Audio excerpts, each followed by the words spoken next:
গত বছর ওয়ানডে বিশ্বকাপ খেলার কথা ছিল তামিম ইকবালের, কিন্তু ফিটনেস জনিত কারণে শেষ মুহূর্তে তাকে ছাড়াই দল ঘোষণা করে বিসিবি।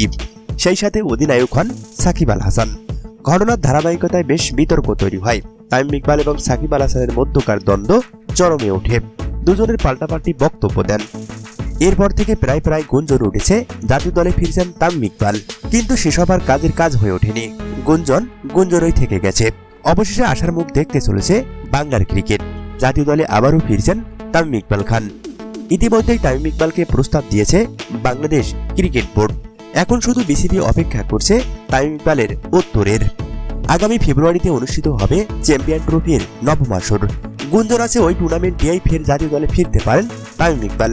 যেহেতু বিসিবিও তাকে খেলার প্রস্তাব দিয়েছে, সবকিছু ঠিক থাকলে চ্যাম্পিয়ন ট্রফি দিয়েই আবারও জাতীয় দলে ফিরছেন দেশের ওপেনার।